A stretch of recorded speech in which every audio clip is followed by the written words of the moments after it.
Question number 2 में कहता है express each of the following in exponential form. Exponential form के अंदर आपने इनको लिखना है। ठीक है, ये क्वेश्चन है 2, ये जो ऊपर क्वेश्चन नंबर 1 था ये उसके उलट क्वेश्चन है इसका। ठीक है, उसका रिवर्स है, यानी कि ये उसका उलट है ये। ठीक है, क्या करेंगे आप इसमें लॉग को खत्म करना होता, उसमें हम लॉग हम जो है ना लॉग के अंदर वैल्यूज को लेके आते थे। ठीक है, लोगारिथमिक फॉर्म में लिखा था, इसमें लॉग को हमने खत्म करना है और पावर वाली फॉर्म के अंदर लिखना है, यानी कि दोबारा उसी फॉर्म में लिखना है। ठीक है, तो बच्चों देखो बड़ा ही आसान काम है, ये बड़ा सिंपल है।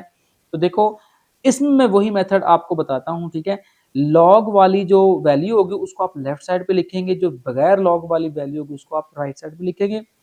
जिस तरह मैंने उसमें बताया था कि जो एक्सपोनेंशियल वाली फॉर्म है उसको आप देखें, ये पावर वाली फॉर्म जो थी, पी ये पावर वाली क्यू की power r is equal to, उसको हमने लेफ्ट साइड पे लिखा था। ठीक है, और बगैर पावर वाली को इधर है, तब आप इसको ऐसे लिख सकते थे। इसी तरह आपने ये ख्याल रखना है, जो लॉग वाली वैल्यूज को आप लेफ्ट साइड पे लिखेंगे और बगैर लॉग वाली को आप राइट साइड पे लिखेंगे, और वही मेथड आप इसमें यूज करेंगे। कौन सा मेथड है जी, ये देखें, और लॉग इसमें खत्म हो जाएगा। ठीक है, ये हमारे पास फॉर्मूला इसमें यूज कौन सा हुआ है, ये देखें, हमारे पास ये फॉर्मूला है, मैं रफ में लिख देता हूँ। लॉग, ये रफ है, लॉग ये हमारे पास बेस है, बी है, इज इक्वल टू कोई भी वैल्यू हम कंसिडर कर लेते हैं। ये हमारे पास इसका लॉग हम खत्म करना चाहते हैं, तो आप इस ए को इधर लेके आएंगे। ठीक है, ओके, बी इक्वल हो जाएगा, और जो ए है ना ये हमारे पास यहाँ बेस बन जाएगा, और एक्स एक्स ये पावर बन जाएगी, और लॉग खत्म हो जाएगा। बस जस्ट इतना आपने करना है। यहाँ पर भी यही देखना है, तो उसमें भी हमने यही मेथड किया था।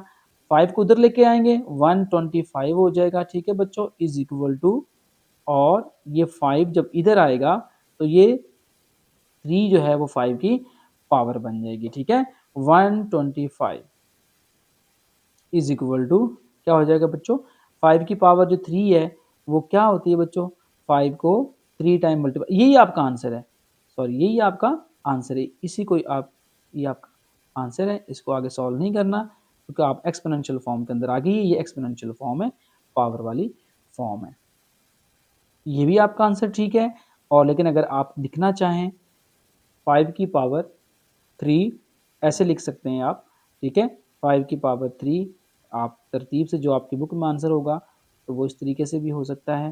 तो दोनों आंसर बच्चों आपके ठीक है जी। यहाँ पे सेकंड पार्ट में भी वही काम करना है जी। 2 इधर गया, ठीक है, 16 लिखा इज इक्वल टू 2 की पावर 4 हो गया, और तरतीब से लिखा बच्चों, ये 2 की पावर 4 हुआ इज इक्वल टू ये 16, यही आपका आंसर है, यानी कि एक्सपोनेंशियल फॉर्म के अंदर लिख दिया है।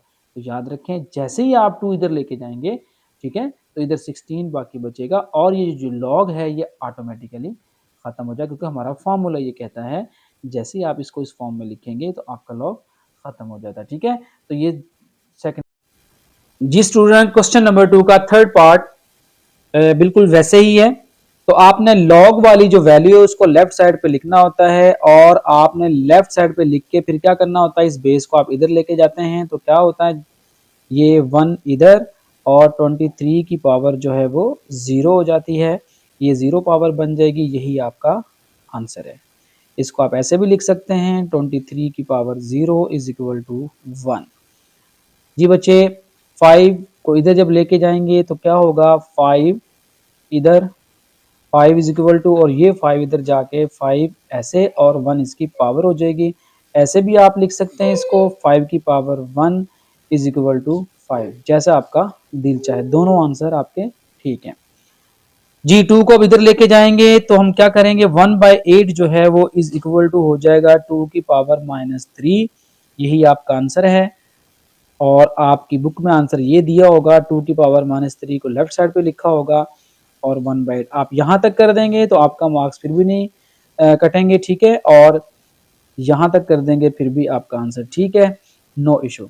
तो देखें बेटा, इस क्वेश्चन के अंदर थोड़ा डिफरेंस है कि ये 9 और लॉग वाली वैल्यू जो है वो राइट साइड पे आ गई है। तो हमने पहले मैंने आपको बताया था कि लॉग वाली वैल्यू को आपने किधर लिखना है, 9 3 यानी कि लेफ्ट साइड पे लिखना है, और इसको 1/2 करना है, ताकि आपको याद रहे कि इसको कैसे हमने लिखना होता है। तो 3 इज इक्वल टू 9 है, 9 की पावर 1/2, और ये तरतीब से अगर लिखा 9 की पावर 1/2 इज इक्वल टू 3, ये भी आंसर आपका ठीक है।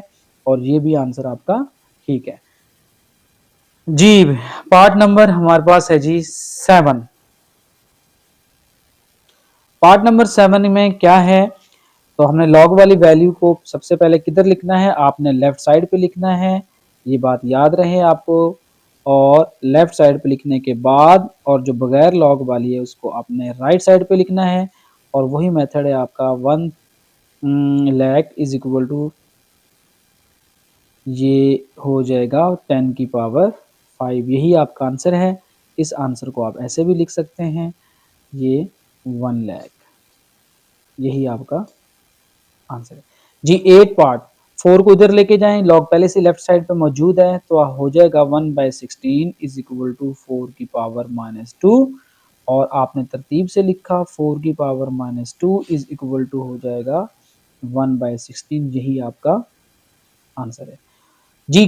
2 क्वेश्चन हमारे मुकम्मल हो गए हैं। तो बच्चों हमने पहले क्वेश्चन में क्या किया था, ऑर्डिनरी इंटीग्रेशन दिया हुआ था, आपने उसको लॉग की फॉर्म में लिखना था, ठीक है। तो हमने उसको लिखा, तो उसमें मैंने क्या बताया था आपको कि और जो पावर वाली जो हमारे पास वैल्यू उसको लेफ्ट साइड पे लिखना है, बगैर पावर को राइट साइड पे लिखना है। अब ये जो क्वेश्चन है इसमें क्या किया, इसमें लॉग वाली वैल्यू है होती है उसको आपने बगैर लॉग के लिखना होता है, ऑर्डिनरी नोटेशन के अंदर लिखना होता है।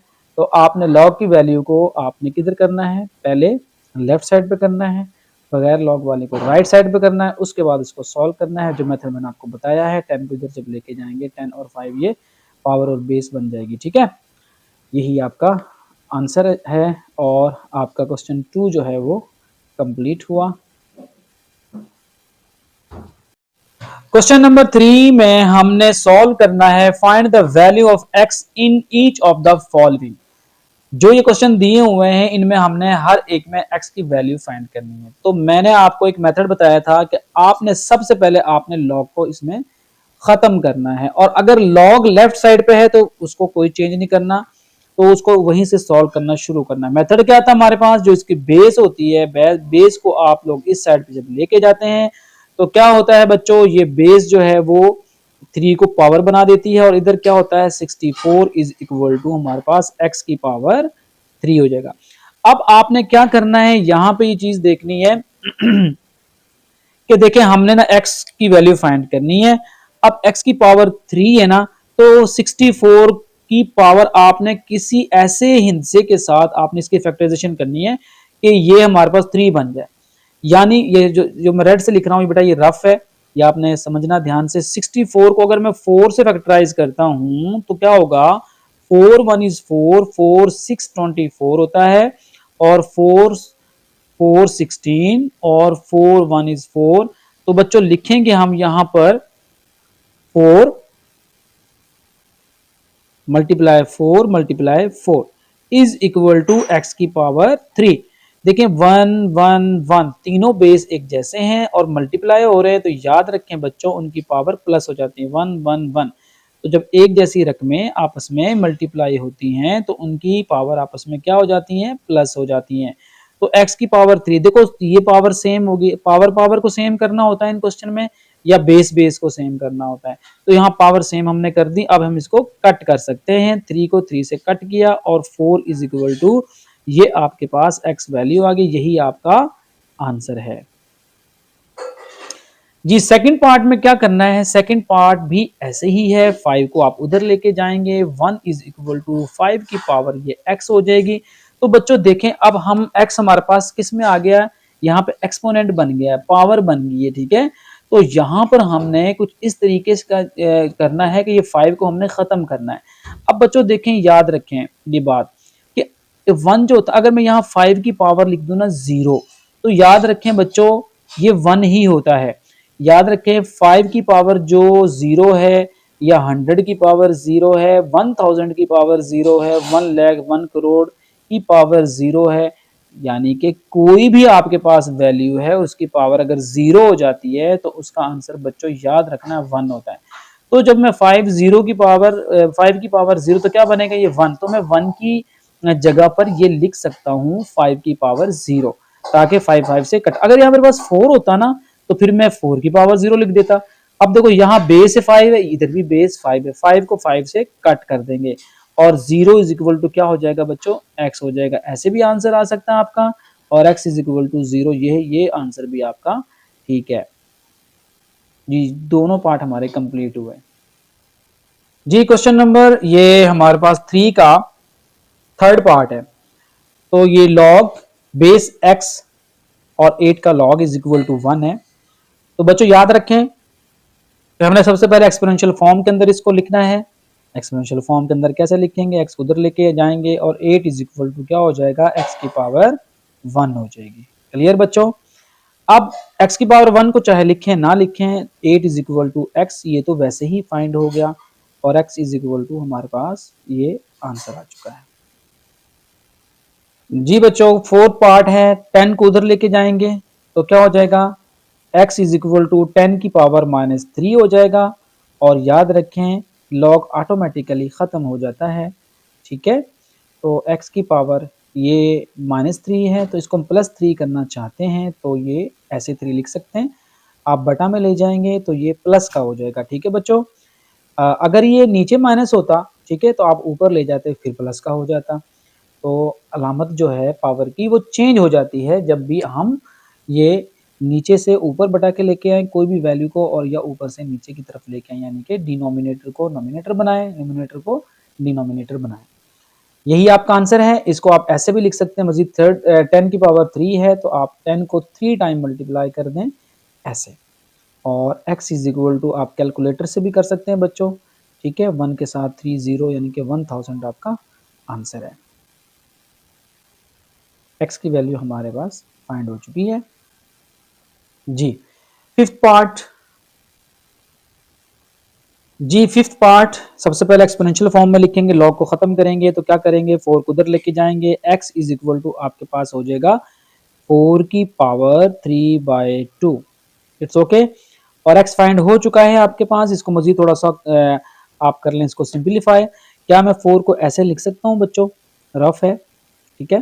4 की हम फैक्टराइजेशन कर सकते हैं, 2 2 4 और 2 1 इज 2। ओके बच्चों, तो मैं लिख सकता हूँ 4 की जगह पर 2 मल्टीप्लाई 2 और 3/2 ये इसकी पावर आ गई। और x इज इक्वल टू, देखें बच्चों ये 2 है ये भी 2 है, दोनों बेस एक जैसी हैं और मल्टीप्लाई हो रही हैं, तो बच्चों उनकी पावर क्या हो जाएंगी, प्लस हो जाएंगी, 1 और 1 2। और यहाँ पर 3/2, 2 से 2 कट हुआ, x इज इक्वल टू 2 की पावर 3।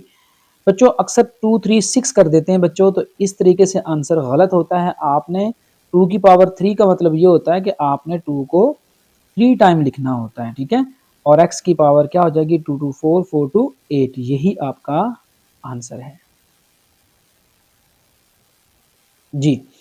6 पार्ट में क्या करना है, एक्सपोनेंशियल फॉर्म में लिखना है, 2 को आप उधर लेके जाएंगे, 1 0 2 4 इज इक्वल टू, और 2 की पावर ये x हो जाएगी और लॉग खत्म हो जाएगा। तो बच्चों हमने 10 24 को आपने फैक्टराइजेशन करनी है, 10 24 की, ठीक है बच्चों।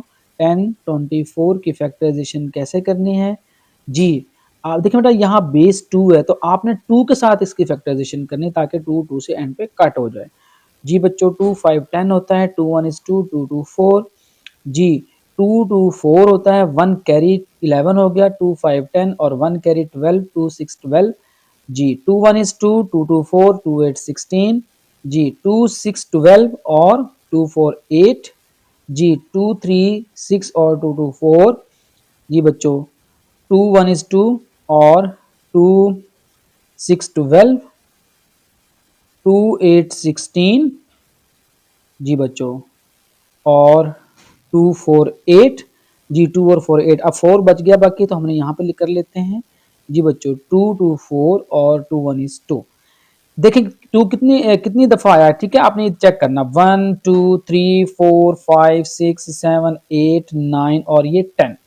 तो बच्चों आप ऐसे भी लिख सकते हैं, 2 को 10 टाइम लिख सकते हैं, ठीक है, और आप अलग से भी कर सकते हैं। तो देखें इधर कैसे करते हैं हम, 2 1 इज 2 सॉरी 2 2 ये 4 टाइम हो गया, 5 टाइम और 6 टाइम ये 7 8 और ये 9, 1 2 3 4 5 6 7 8 और ये 9 ये 2 जी बच्चों इज इक्वल टू 2 की पावर ये जो x है ऐसे 10 हो गया, ठीक है, 3 3 6 और ये। अब देखिए बच्चों 2 की पावर आप डायरेक्ट भी 2 की पावर 10 लिख सकते हैं, सारा इतना बड़ा ना लिखें आप, तब भी कोई मसला नहीं है, लेकिन मैं आपको समझाने के लिए लिख रहा हूँ। देखो सबकी जो बेटा बेस एक जैसी है, सब मल्टीप्लाई हो रहे हैं, सबकी पावर जिसकी पावर कुछ नहीं होती उसकी पावर 1 होती है, तो ये सारी 1 1 1 पावर हैं ऐसे, और सबको हम क्या कर देंगे प्लस कर देंगे, तो ये 10 पावर हो जाएंगे, 1 प्लस 1 प्लस 1 प्लस सब मिलके 2 की पावर क्या हो जाएगी 10, और 2 की पावर बच्चों क्या हो जाएगी x। अब दोनों चीजें कौन सी सेम आई हैं, ठीक है, ये बेस सेम आ गए, तो बेस को हमने कट करना है। याद रखें अगर 2 की पावर यहाँ भी 2 आ जाती तो मैं इस 10 की जगह आप 2 लगा देते, पावर होती तो 2 इस 2 से कट नहीं हो सकता था, क्योंकि यहाँ पे तो x है। पावर को पावर के साथ कट कर सकते हैं और बेस को बेस के साथ आप कट कट कर सकते हैं। 2 1 is 2 2 1 is 2 कट हो गया, तो बच्चों 10 इज इक्वल टू हमारे पास क्या हो जाएगा ये ऐसे, तो ये कैंसिल हो जाएगा, ठीक है, और x इज इक्वल टू हमारे पास क्या हो जाएगा 10, यही आपका आंसर है।